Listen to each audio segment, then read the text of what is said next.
hired a law firm here in Canada that specializes in privacy law, and we overhauled our entire internal processes, our privacy policy, our terms of use, and in ways some of the ways the software works, in order to provide full compliance now with every major privacy regulation that you might have to worry about, like the CCPA, or if you want to do some advertising in Europe, the GDPR, or even bits and pieces in Canada, like the CC, or can't remember what the Canadian one is called now. There's a couple of them per province, or even in the US, the GLBA. So if you have any questions about privacy compliance or what we've done, feel free to ask. Especially if you're curious about GDPR, we have a couple of clients that are just starting to wet their feet in Europe, and we have special templates now that are fully GDPR compliant with all of the consent requirements on them. So I'd be happy to share those with you guys if you'd like to see them. Any questions about privacy at all? Cool. So I wanted to share a little bit about the Virtual Advisor roadmap. I'm the main developer of Virtual Advisor, and Ben also does some development on it as well.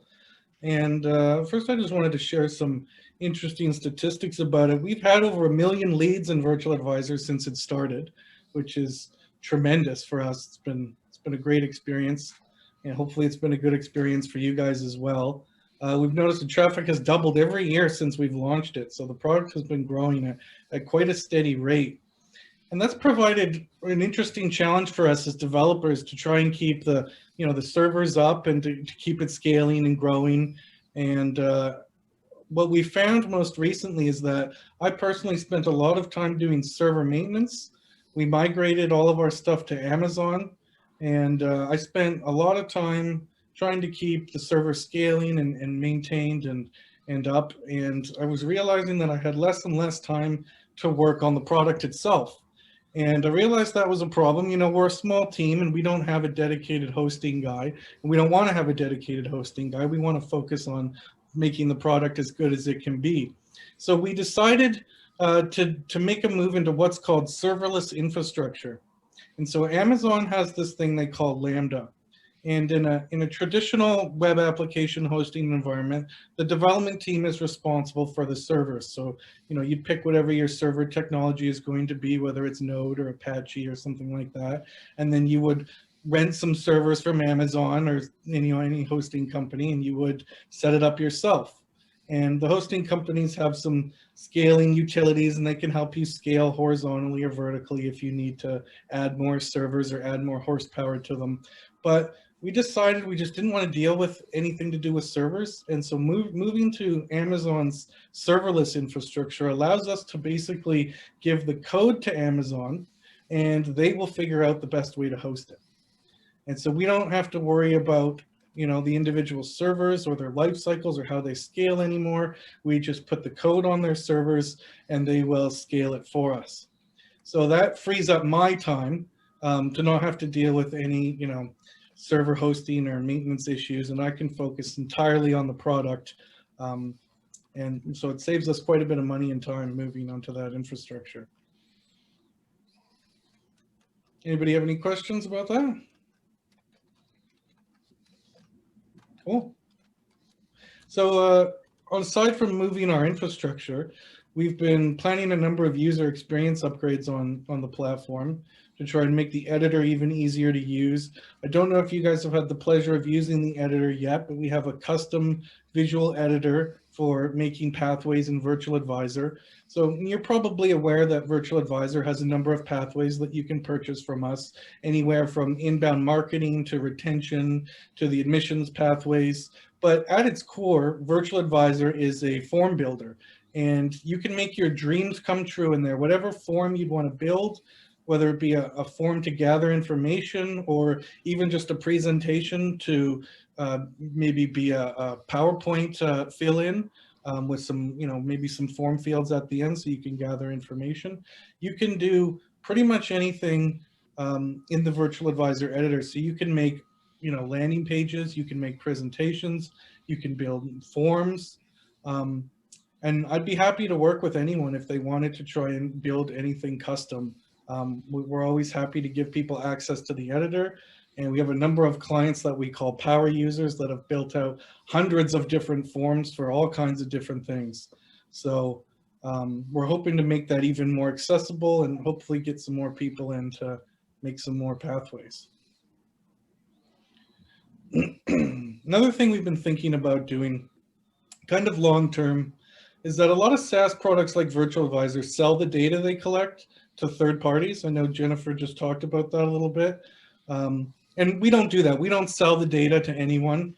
It belongs to you. We collect it on your behalf and it rightly belongs to you. But we're trying to figure out what we can do with it. We have 1 million leads in Virtual Advisor, and we're trying to figure out if we can do any type of machine learning or anything where we can kind of figure out, is there anything we can learn from that data? Could we maybe predict enrollments or red flags? Could we do any type of lead scoring? And we don't really know what we can do with it yet, but I'm always interested to know if anyone out there has seen anything like it or thought about it before, if it would be useful to you guys. That's just a thing that we've been thinking about, kind of big picture, long term, as we collect this much data. Anyone have any thoughts on that? I do have a question. Someone was asking how what you were talking about with our product, how it compares to Ninja Forms. Do you guys know about that? I don't think I'm aware of Ninja Forms. Ben, are you? Ninja Forms is like a embeddable form builder, right? So I wouldn't say we have feature parity with Ninja Forms, but VA is a bit more focused on building pages and sort of workflows. And so I know, Andrew, that you've looked at other form solutions. What makes VA a little bit different? Well, there? The thing about Virtual Advisor 5 is that you have full control over the design and the layout of the page. And with most form builders, you pick a template and you drop your form fields in. It's usually a drag and drop ordeal, and so is Virtual Advisor. But you're kind of locked into a template. You have to choose a template, and you can put your form fields into that template. And with VA5, you could certainly start with a template, but the system is totally open-ended. And if you're a savvy web developer that knows HTML and CSS, or even if you're not, if you just consider yourself a power user, you can build whatever design you want to build in Virtual Advisor. So one really good example is our landing pages that we recently converted have like a 2-column approach to showing content. There's a section where there's content, and then there's a section where there's a form off to the side. Often with a form builder, you can't do that. It's just the form centered on the page. You can't do any kind of fancy layouts. But with Virtual Advisor, you can. So that's a really important distinction to make, is that you get much more control. And I think it's probably still as easy to use because it's still drag and drop. You just get more control over the visual layout of the page. And I can attest to it being compatible with everything else you want it to do. So like, if you want it to send information to multiple places, I'm lucky that I can just ask Ben to help me with that. But if I didn't have a Ben on hand, it could just be done. It's not, you don't have to be Ben to be able to make these things do, just like Andrew said, like literally whatever it is you can imagine them doing. Yeah, that's an important note too with CRM integrations. When we write those integrations on behalf of our clients, we usually write them once in a central way where all the pathways can opt into using them. So, we'll hook it up to your career readiness quiz and anything else where you have inbound leads. But if you make your own pathway, you can then go and choose, use this existing integration, and you don't have to do any development. You don't have to ask and wait for us to do it. It just works out of the box. As a follow-up question, does VA automatically scale on desktop versus mobile, or can you set specific parameters for each? Yeah, so by default, all of our base templates are responsive. They do scale based on if you're looking at it on a phone or on a tablet or on a desktop. But in the editor, you have full control over that. So you can actually choose how you want it to look for each breakpoint. So you can have specific styles or layouts for mobile, and specific styles for tablet, and specific styles for desktop. So yeah, it's quite powerful in that regard. And by using Virtual Advisor, you also get to benefit from all the hard work we put into making it perform well on mobile. We've done a lot of work to get the best page speed score we can. And if you boot up an empty pathway, you'll get a 100% page speed score. And if you add a bunch of text and images to it, it might go down into the 90s on mobile, depending on how many images you're loading. But you start with 100% page speed score with a blank canvas, and then it's up to you how much content you want to put into the page. So we always try to give you the best performance we possibly can out of the box.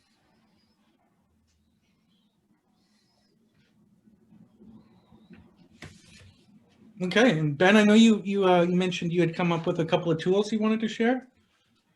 Yeah, just before that, if there's any questions about basic website stuff or whatever, just let us know.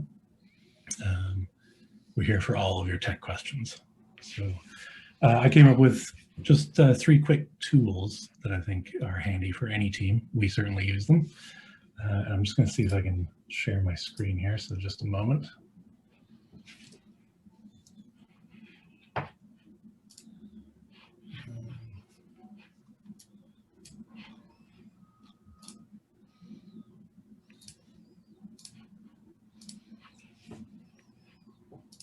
I've got another question coming in while Ben's figuring out how to share.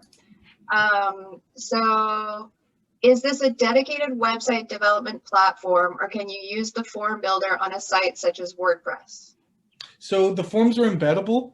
So you can build the form and then iframe it into whatever page you want. So yeah, absolutely. And we actually do that with our clients on their main WordPress websites for their contact forms and their I want answers forms, and all their inquiry forms are actually embedded iframes at this point.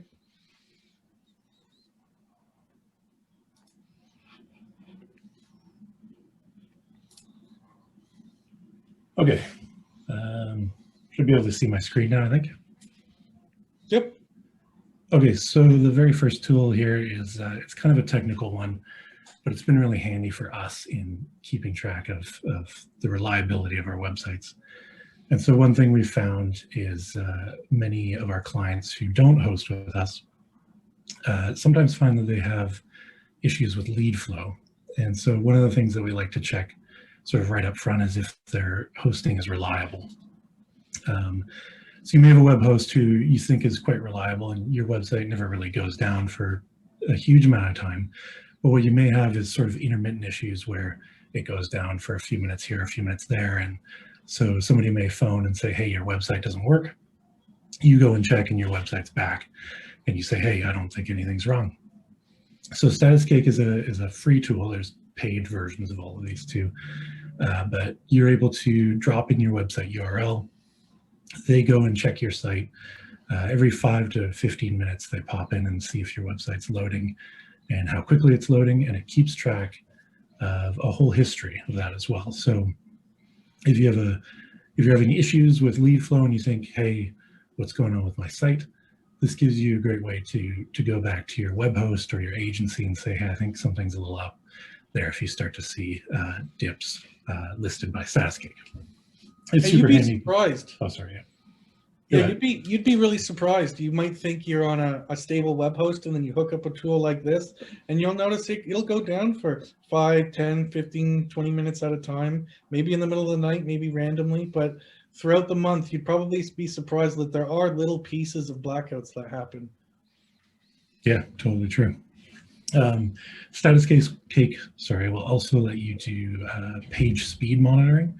So I know, we will set up a site and do all of our optimizations, but it's important to continue to look and make sure that it maintains a level of performance that you spend all that time trying to reach. So StatusCake will also monitor for page speed as well to make sure that there's no drops happening there.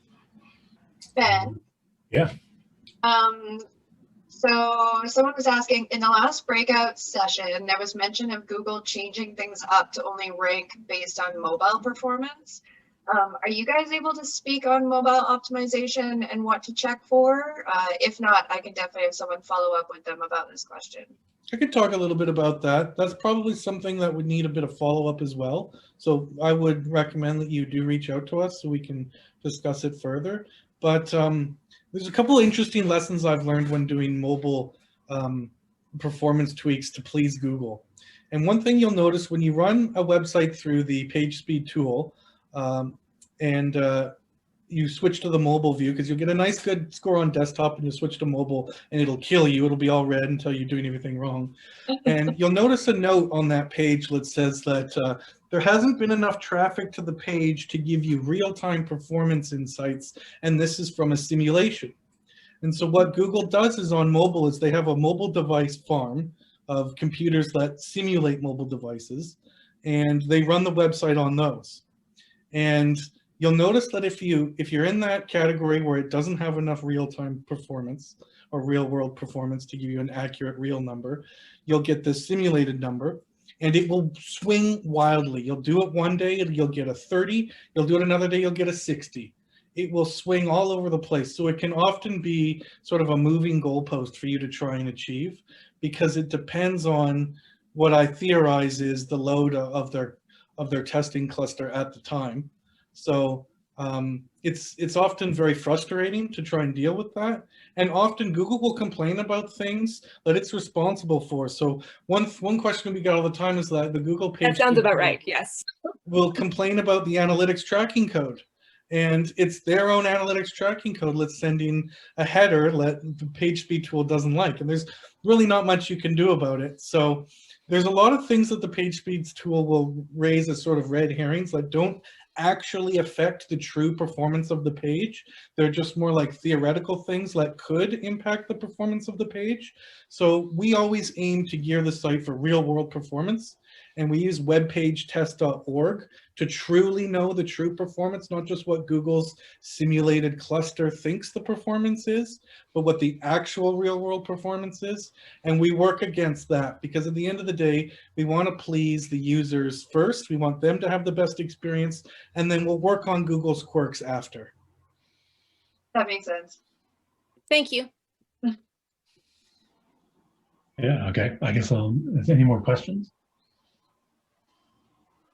I guess I'll move on to number 2 here, and that's hotjar.com. And hotjar.com is a whole suite of tools, but the one that I'm sort of focused on here is their sort of user experience recorder. And so what this does is it sits on your site and captures the motions of people going through your content and exploring your site. And why I think it's such an important tool and one that gives you incredible insights is it's sort of like you're able to sit behind somebody and look over their shoulder as they use your website for the first time. I know us as developers and a lot of people who work with content on websites kind of lose perspective of how easy your site is to use. And so there may be a link or something that you think is great, but people are missing it and you don't know. So this hotjar.com recorder gives you perspective into things that you would have never imagined. And it's super interesting to watch people use your website because you can even see their emotion in their mouse movements, and sometimes they highlight things or try to click on things that you never would have considered. So this tool, it does have a little bit of a technical setup. It requires a code to be placed on your site, but it's well worth any hassle to go through and look at those recordings and see.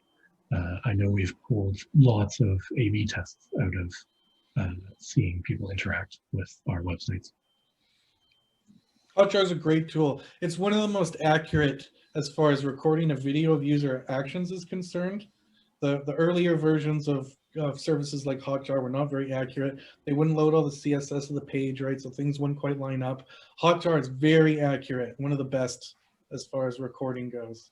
Yeah. And you'll see some hilarious stuff. We've seen people that really don't know how to use a web page trying to use a web page, and they're all over the place. And it's quite entertaining sometimes. And lastly, I have one for everybody who sort of works with websites, and it's compressor.io.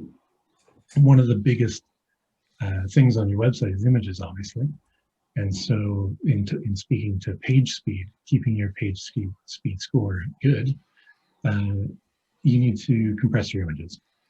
And so image compression is a bit of an art, but this site, compressor.io, really takes a lot of the skill out of it. So it's just a very one one-click kind of deal.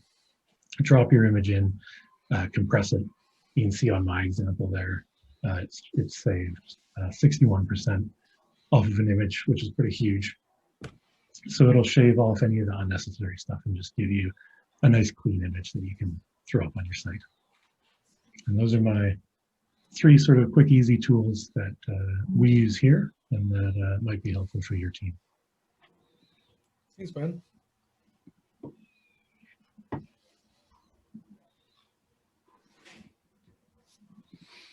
Alex, did you want to mention anything in the WordPress space? No, not really. I mean, you guys covered everything. Let me find myself here. I just lost myself. What is happening here? Let's see. What are we working on in the WordPress world these days? I can't really think of anything that we're doing other than iframing in forms now.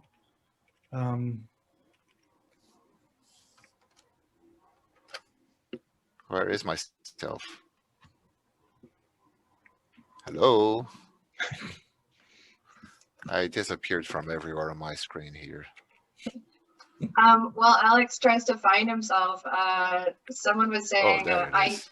I use EWG image optimizer. Oh, EWWW image optimizer, and it's pretty bad. So the quality varies. You'd be surprised on these image optimizers, especially as far as how lossy they can be and how effective they can be. There's quite a gamut of, you wouldn't expect it, of quality on those products. Yeah, there's no ideal scenario there. It's a trial and error, right? Yeah. If you prefer to use a desktop tool, for example, if you are on a Mac, we use here image opt-in. It gives me very good results, but still you have to tweak the settings to find exactly what you want. On a PC, I use mostly something called Riot, Radical Image Optimization Tool. That's what it stands for. And it also does very good results, but that one is even harder for you to find the best settings, the best parameters to use.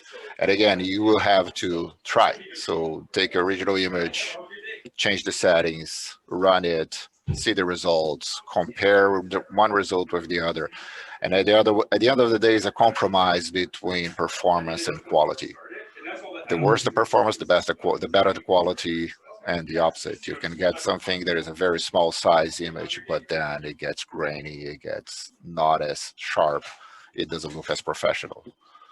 So you have to test, you have to try different things until you get to something that you're comfortable. Essentially, that's how it works. And on that note, there might be some, I can't remember the name of the plugin now. Alex, do you know the plugin that adds the picture element support to WordPress? A picture support element, no.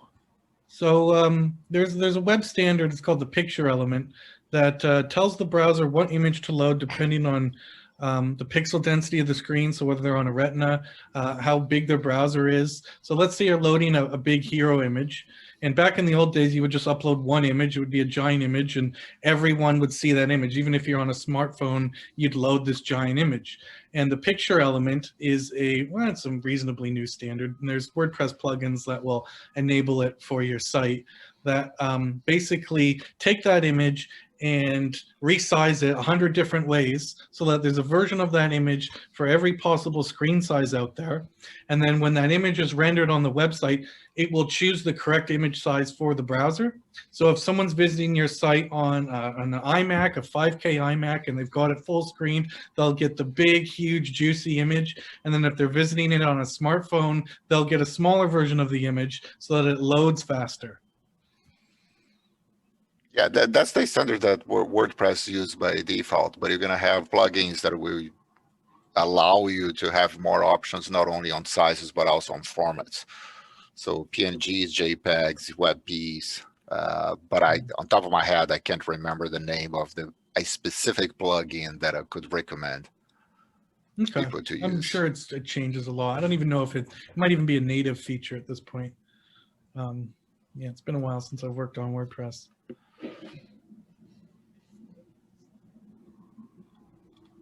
Any other questions for us?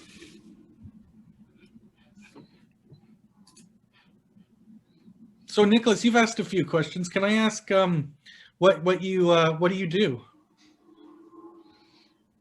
Are you a landing page builder, a general web guru, everything? Okay, so you're like us. So Yeah, hey, if you ever need any uh, help, you ever want to ask any questions, if you want to use Virtual Advisor to build some forms, feel free to get in contact with us, and we'd be happy to have a call or help out any way we can.